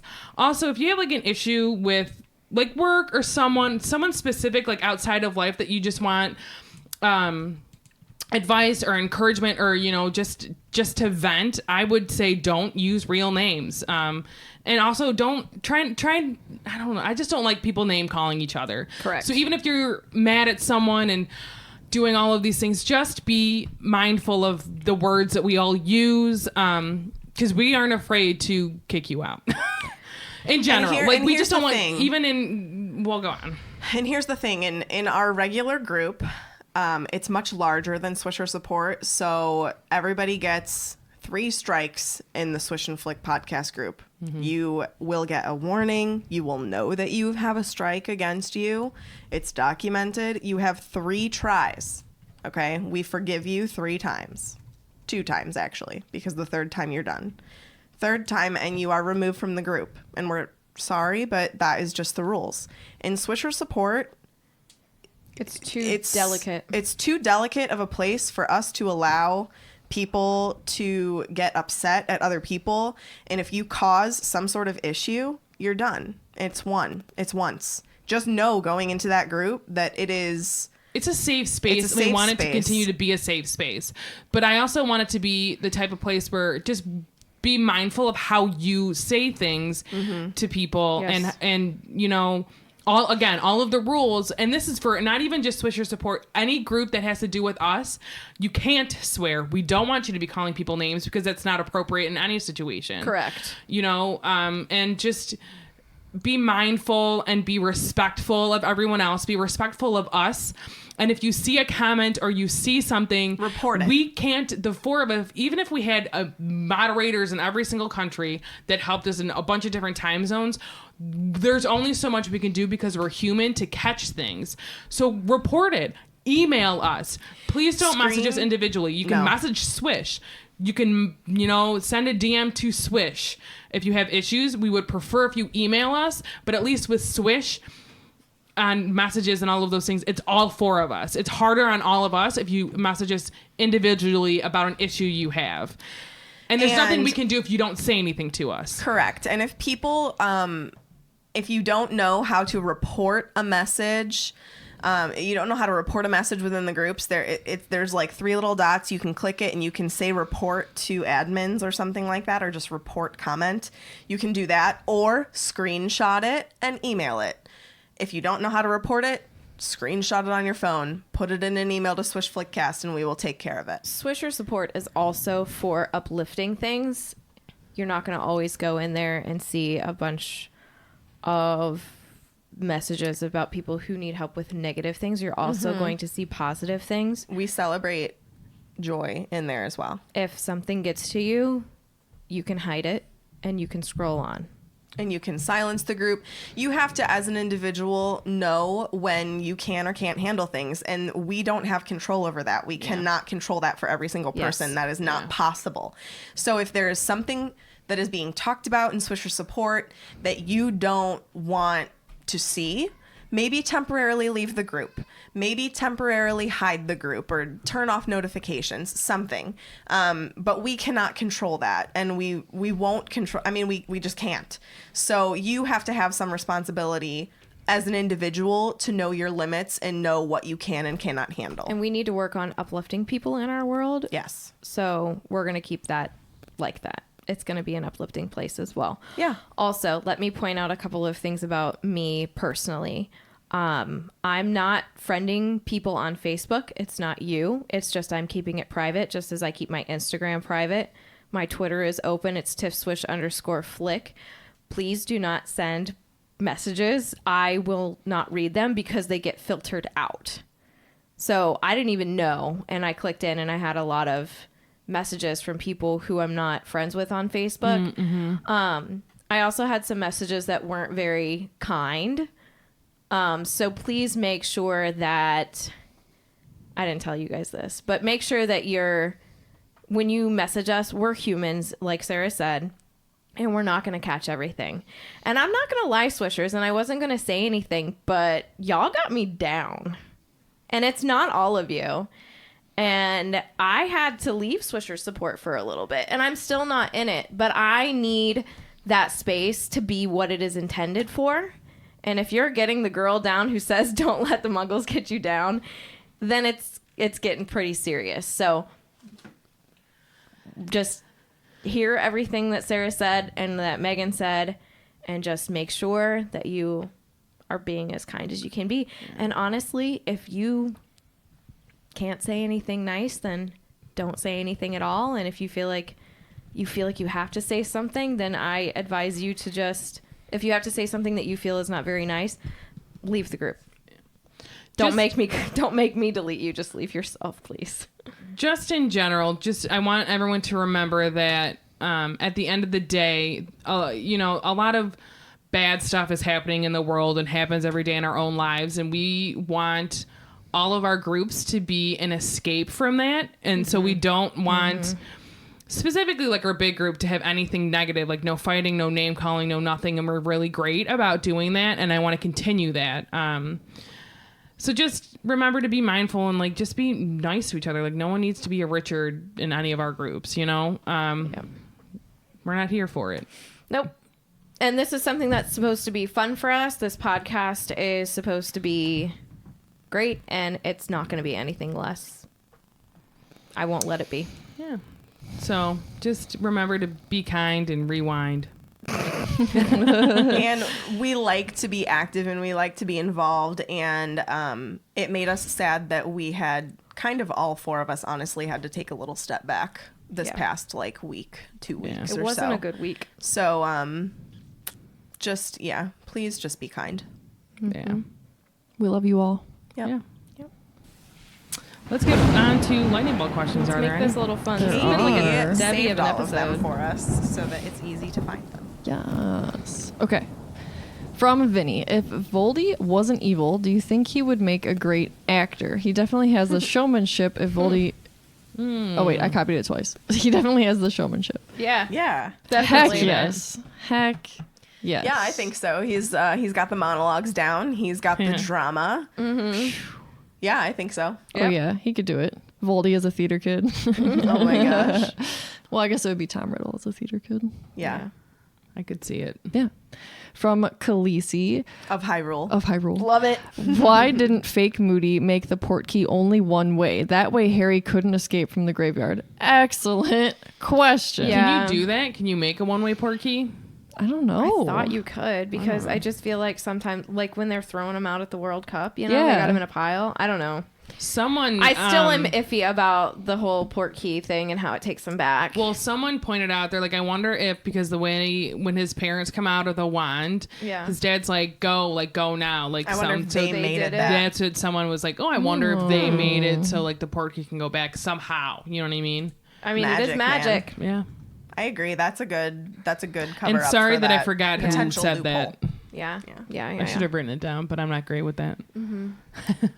From Carly, if Voldemort's mom had lived, what would Voldemort's life have, or what would he have been like? I don't think it would have been much better. I think she would have been miserable. She's always miserable, so I Yeah. think he would have been neglected still, just like in a different way. another person that's a product of their environment, you know? Yeah, it's A tragic. vicious cycle. Yeah. I It's agree. literally tragic. And it doesn't end with him, realistically. True. Bree says you can't love anyone else unless you love yourself first. Facts. Yep. Yep. I was Super true. literally just saying that to you today, actually. That's so funny. Nicole asks, now that we know Nagini was a human at one point, do we think she was having snake thoughts or person thoughts? I think Person. she still has person thoughts because the Yeah. point of being a maledictus is like You're trapped You- inside right. a different body that you Right. can't get out of. Exactly. Right. So But I don't she'll- think you lose your She's mind. always Yeah. a person. Yeah. I think that's part of like the horrificness of it. Yeah. Yeah, I Yeah. agree. It's called a curse for a reason. Mm-hmm. Yeah. It's not a good thing. Yeah. From Carly again, do you think when he presses the dark mark, Voldemort, that the ones who are locked in Azkaban feel a pull but can't apparate, obviously, because Yeah. they're in jail? Yeah. Or would the magic not be able to penetrate the magic Ooh. protecting the prison? I bet you they'd feel it. I'm sure think they they would I feel bet it. you they feel it and they just can't go. Yeah. But they have to that probably gets them excited. I agree. Yeah. I agree. Yeah. Yeah. Second What last do you one. think Snape was like when he like felt it? Probably I bet freaking I out. bet in his his head. stomach. I bet he felt sick. Oh, yeah, yeah. because now he's like, oh my god, I've got to come up I've got to with do something. this life again. Yeah. He's miserable, you guys. Yeah. He's a miserable dude from jump, so for sure. I feel so bad for him. Yeah. I do too. I wonder if he like shed a tear. You know, like one of those things where like he's like, what if I you're bet, like walking like a you have to terrified- stop I bet, and, like, I yeah. bet if he didn't shed a tear, he may have physically actually gotten sick because it Yeah. makes Oh, it yeah. makes him feel. Yeah. Just, I Oof. mean, yeah. From Carly, again, Carly asking so many questions. Thank you. Is Nagini sort of representative of a familiar, like they used to say witches in Salem had? I like that. I like that. Yeah. I can see that. Because who says all familiars have to be like, I don't think all of them have to be like good. They can follow a good or bad witch, right? Yeah. Yeah. It's just like your. Are you a bad witch? It's just like they're like pretty much your buddy, right? Do you remember in the old movie from like the 80s, The Worst Witch? They had just like all familiars were cats for those witches. For like, obvious reasons, because they're great. the best. Okay. But they just like had a room where you would like just go pick out your cat. It's kind of like going to the APM. I like how you just wanted to talk about a room full of cats. Literally, know you're a I cat did. lady. There's a room and it's full of cats, and you just got to pick one. And it's the best. Oh, okay. We have All right, we another have two one, more. but this one I'm actually going to save. I mean, I'll say it, but I'm going to save and I'll say why. So from Leviathan, is Percy Weasley a true Gryffindor? What Gryffindor qualities does he possess? If you want to wait, like just Till tomorrow. a week or two, or for patrons tomorrow, we're going to be talking to actual Percy Weasley, and we can Right. ask him that question. That makes you Tomorrow wanna we're vomit. talking to Chris Rankin. What? Yeah. So hold tight on that, because we're going to get pretty deep and sweaty in that one. Last Yeah, we got. lightning bolt round question We can save some. from Caitlin. Do you think Voldemort was hoping Wormtail would bleed out, and that's why he waited to give him the new hand? No, I think he just wanted him to suffer. No, you know what I think he wanted? He probably wanted him to like it be. He wanted to wait till like the very last second, like He likes to make him suffer. yes. Yeah. And if it had been like if he had bled out like 30 seconds more, or like a minute more, he would have been gone. But It's it's probably like pretty close. you know, yeah, he cut it close. Yeah. Yeah. Yeah. So did Wormtail. You get Oh! it? Yeah. Sarah, Yep, get yep, out of here. All right, yep, let's go. yep. Let's go. Fan Fan story. story. I've been doing a lot of talking. Sorry, guys. Here we go. Here's some more. This one comes from Chloe Snow. I hope I said that right. Hi, Tiffany, Megan, Katie, and Sarah. My name is Chloe Snow. I'm 18 from Indiana. I recently started listening to your podcast around a month or two ago and have been binging your episodes while doing boring desk work every day. You guys have made my days so much more fun and enjoyable to go through since all I do is unstaple papers and scan them. Gross.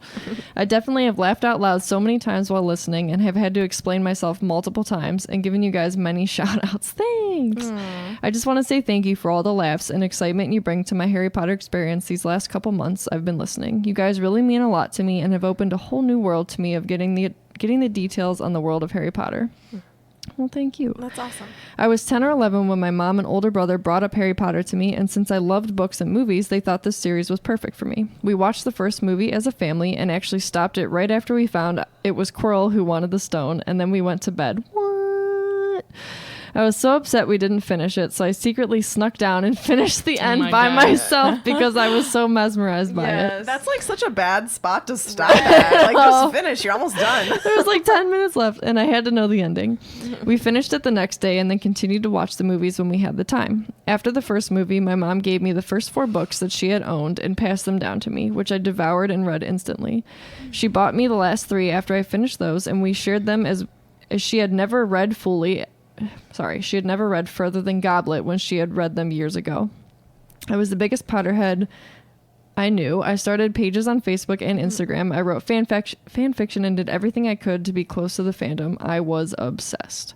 My freshman year of high school, during our Christmas break, I was able to go to Universal Studios as my Christmas present, and I bought a wand and a cloak. I'm Gryffindor. Hear me roar. Yes, babe. Awesome. And had too much butterbeer. Sadly, I fell out of the Harry Potter life for a while as I went through some rough times in my life. I started getting into podcasts earlier this year and found yours by accident, but it was the happiest accident of my life so far. I was reminded of my love Harry Potter and the exquisiteness of Jo, as she created a world I wish I could be a part of. And I can't get enough knowledge. Every single episode, I get so excited when I hear something I hadn't thought of before. You guys are amazing, and I love the podcast idea so much. It really brought me back to my Harry Potter roots, and I'm so grateful for you guys. I'm leaving for college next week, and I was nervous about it, being my first year. But listening to your podcast and rereading the books along with you has been a blast and reminded me of happy times and good memories. Moving out of my house, I still have a safe and familiar place at Hogwarts to feel like home as I begin this new chapter in my life. You guys have only strengthened my relationship and knowledge of Harry Potter, which I can't be more thankful for. You guys are the best. Sorry if this was too long. I just wanted to let you know how awesome you guys are. Hopefully, if I find enough money after college, I'll become a patron so I can listen to the Felix Files. Love, Chloe Snow. Chloe, thank you so Yes, thank very you. much. Good Yes. luck with school too. I Yeah, wonder you're gonna if do this fine. was like recently or last year. Like, Yeah. where are you in No. college now?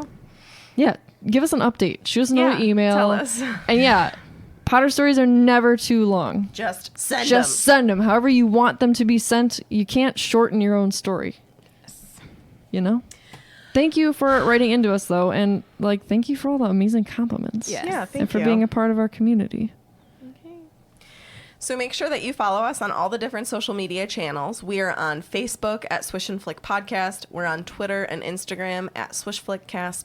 We're on Patreon. If you just search Swish and Flick Podcast, you can get access to our Felix Files for just $5 a month, which is awesome, and we enjoy putting them out there for you guys. You can also join our Discord chat and all other kinds of fun things. So check out all that information at patreon.com/swishflickcast.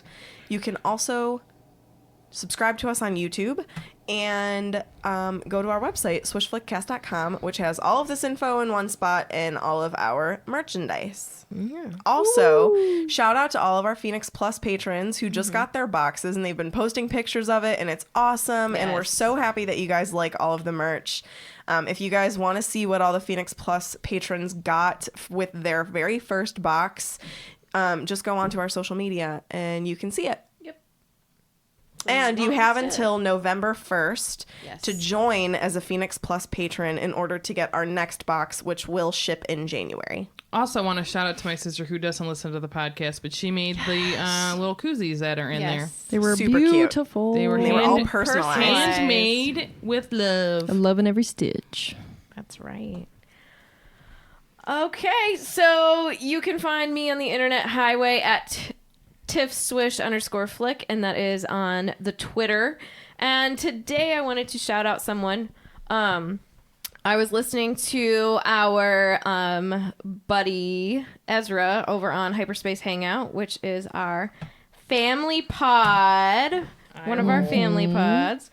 And I wanted to shout out, he was talking to Lindsay Godotti, and she's on Twitter at the Lady of Lore.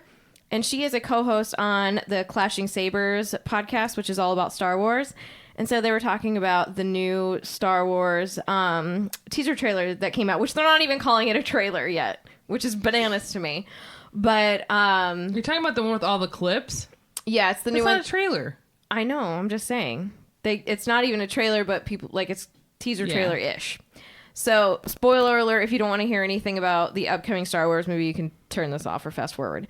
But they were talking about Dark Ray, and they were talking about Palpatine and how he's coming back, and they were comparing maybe how he actually does come back as like a Horcrux kind of situation. And she shouted Super us out. She interesting. was like, you need to talk to Swish and Flick about all of that. Ooh. So thank you, Lindsay Godotti, so much for your shout out. That was awesome.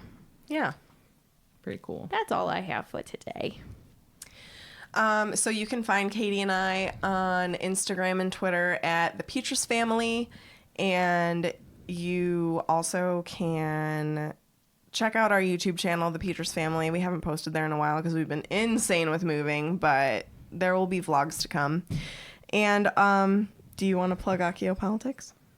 Sure, yeah. So we talked about it a couple times in this episode, but Meg and I were on an episode of Accio Politics. I know Tiffany and Sarah will be on an episode of Accio Politics Sometime in when the they future. find time. Okay, listen, Yeah. when we get our life together, I totally swear understand. It's happening. We I had to plan like swear. a month in advance, so Yeah, it's it took a okay. while. But it was a ton of fun, so shout out to them. Go check out that podcast. She's great. The topic we had personally was great, so yeah. Yeah. Go give it a listen. And it's actually the chapter we did with her was this chapter. Which was kind of fun to do it in a different which way. was neat, yeah. Yeah. I'm just back at school, so that's why I'm called Billy Madison. So that's amazing. That's an Yeah. amazing Yeah. feat. That's just what I do with my life right now. I got nothing else going on because I can only put so much on my plate to carry at home, you know? Agreed. So just remember to be nice to each other, you know? What does Ellen say at the end of all of her episodes? Be kind to each other? Be kind. Rewind. Just be nice to each other. Yes. Yep. And if you have an Sorry. issue, email us. Thanks. But don't make any issues. Oh my gosh. Agreed. For which you will need tissues. Okay. 'Tis all. Yep. All right, guys, for Voldemort Valor. That concludes this week's episode. Thank you so much for listening, and don't let the muggles get you down. Peek over the bed. Hello! I'm gonna make sure you wake up to me staring at you. Amazing! Just my voice. Okay, let's do this. let's begin. Let's begin. I'm gonna punch you in the throat. Correct. Yep. Gonna sip my tea. I You're joking. They multiply again. All right. What does I'm Michael writing Scott say? I hate everything about what you are. So anyway, we had a really bad start to the day, but now we're recording and it's going to be great. So It's gonna be great. It's gonna be great. It's gonna be great. Okay. Meg, they're not Death Eaters anymore. They're Death Buddies. Oh, you know what I called them? I called them death dudes. peanut butter. Yeah. Well, I think bitter coffee tastes like ketchup. Our taste buds are just weird. So let's grill some chicken up together. Let's get some chicken. Let's get some chicken. Let's fry it with some flour and oil. a bucket of chicken.